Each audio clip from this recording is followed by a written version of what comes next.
Hadirin hadirat jamaah Masjid An-Nur yang semoga selalu dirahmati Allah Subhanahu wa taala. Untuk yang sehat semoga selalu tetap dan selalu meningkat kesehatannya agar selalu semangat dalam beribadah. Untuk yang sakit kita doakan semoga segera diberi kesembuhan oleh Allah Subhanahu wa taala. Allahumma amin. Yang punya permasalahan juga semoga selalu diberi solusi dan jalan untuk menyelesaikan permasalahannya oleh Allah Subhanahu wa taala, dipermudahkan oleh Allah Subhanahu wa taala.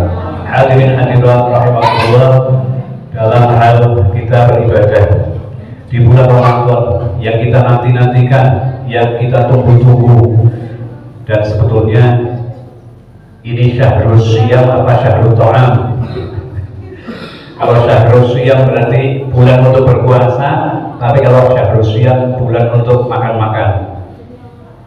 Tapi yang jelas kayaknya sini yang biasanya tidak ada di bulan Ramadan biasanya selalu ada di bulan Ramadan makanan itu.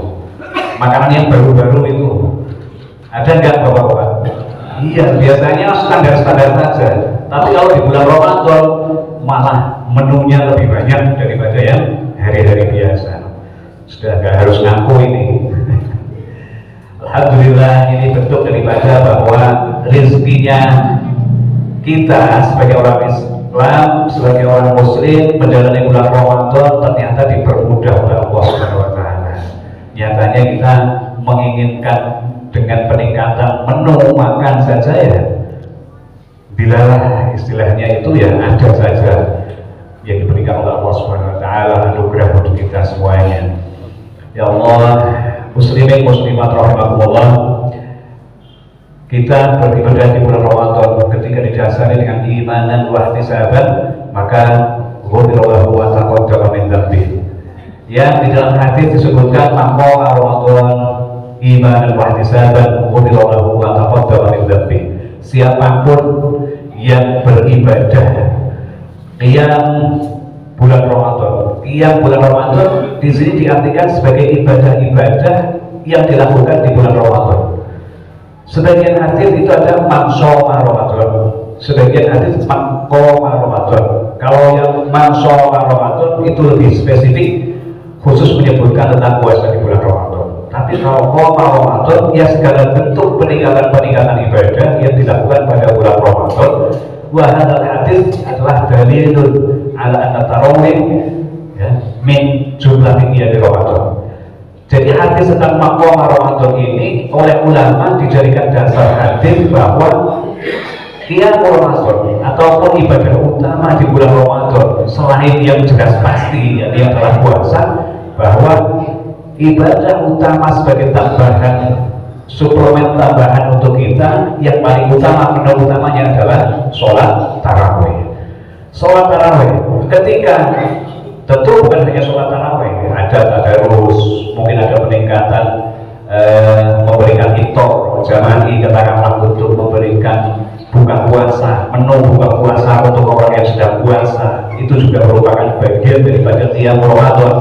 Maka semua kegiatan-kegiatan ibadah yang kita lakukan di bulan Ramadan ini adalah bagian daripada qiyam Ramadan. Ketika semua itu dilakukan dengan imanan wa ihtisaban. Imanan dalam arti adalah mempercayai bahwa ini adalah bagian daripada qiyam Ramadan. Mengimani, percaya dengan Allah bahwa Allah membuka pintu ibadah melalui sholat berjamaah, sholat sholat sunat tarawih, kemudian ada tadarus Al-Quran, mungkin dengan memberikan buka puasa. Itu semua diimani bahwa diyakini itu adalah bagian daripada ajaran agama ini, wahtisaban, dan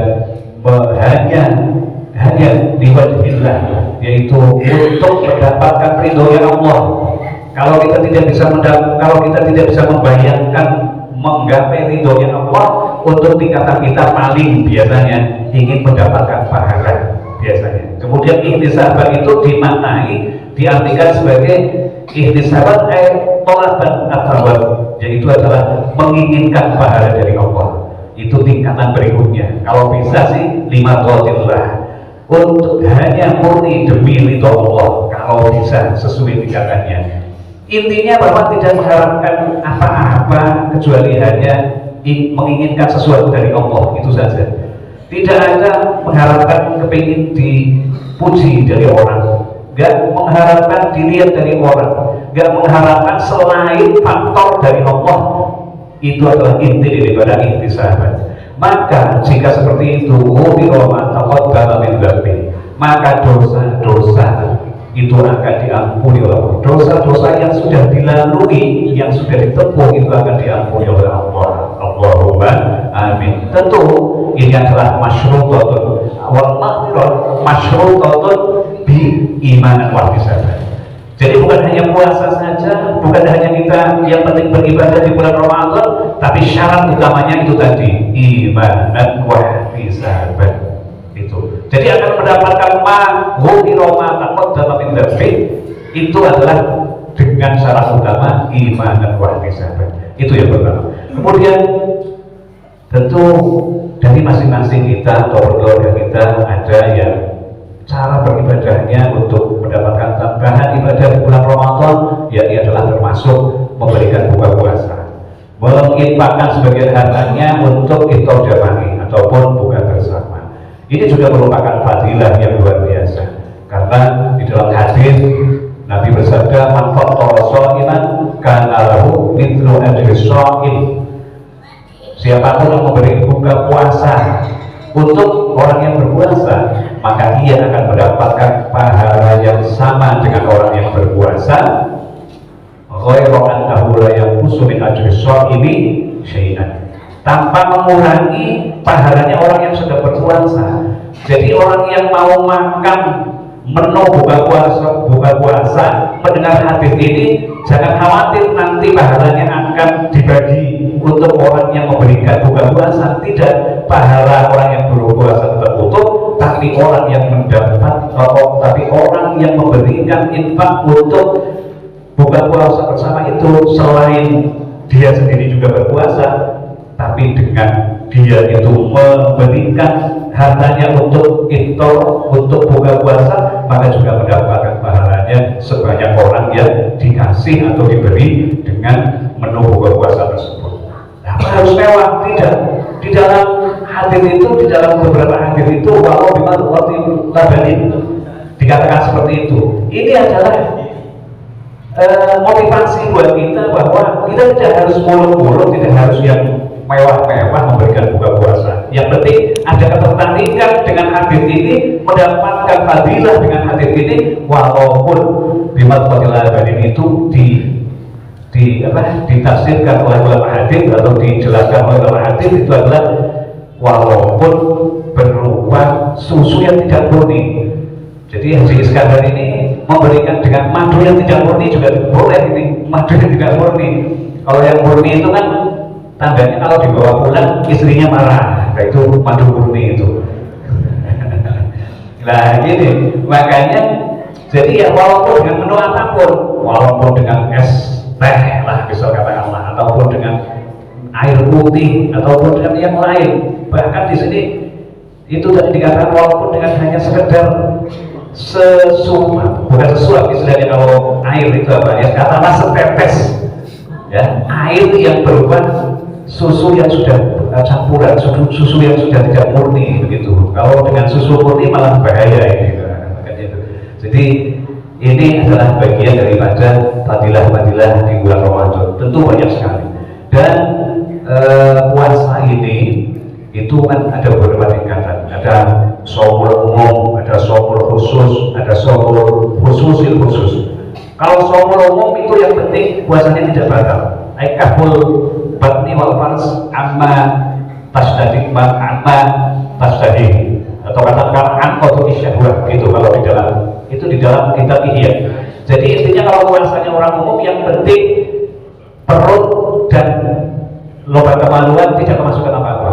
Artinya intinya puasanya tidak batal. Tapi kalau shaumul khusus itu kafus sam'i wal basar wal lisan wal yad wal rijli wa sa'iril jawari 'anil akal.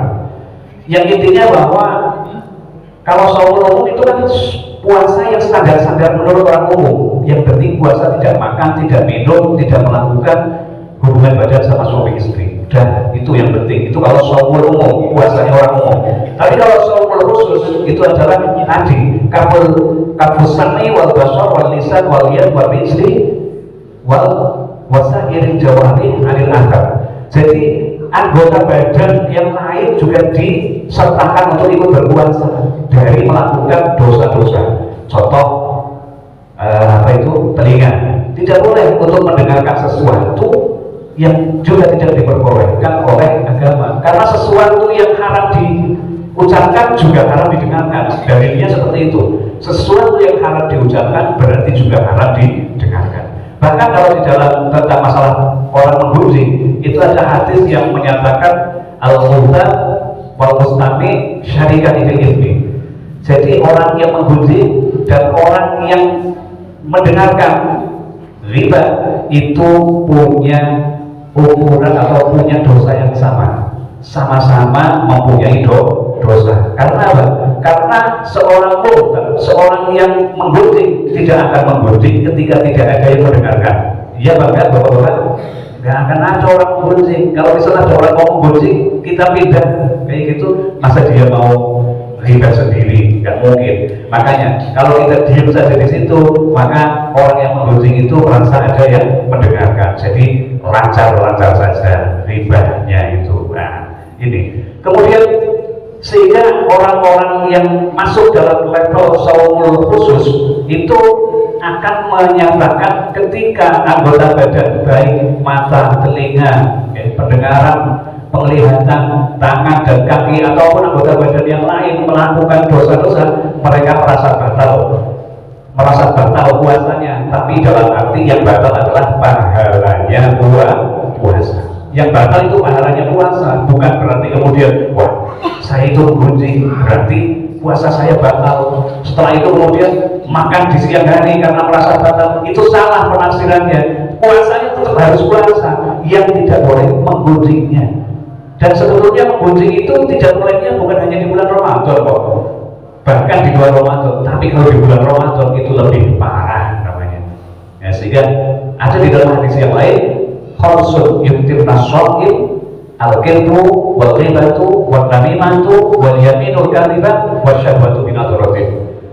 Ada 5 perkara yang bisa membatalkan pahalanya puasa. Langsung saja, pahalanya puasa. Kalau hadisnya membatalkan puasa, tapi kalau ini secara makna langsung saja, yang dimaksud adalah membatalkan pahalanya puasa, yaitu adalah berbohong, kemudian menggunjing, kemudian melakukan sesuatu yang bersifat provokasi, ya, apalagi mengadu domba, ngomong sana sini biar orang lain tidak merasa nyaman.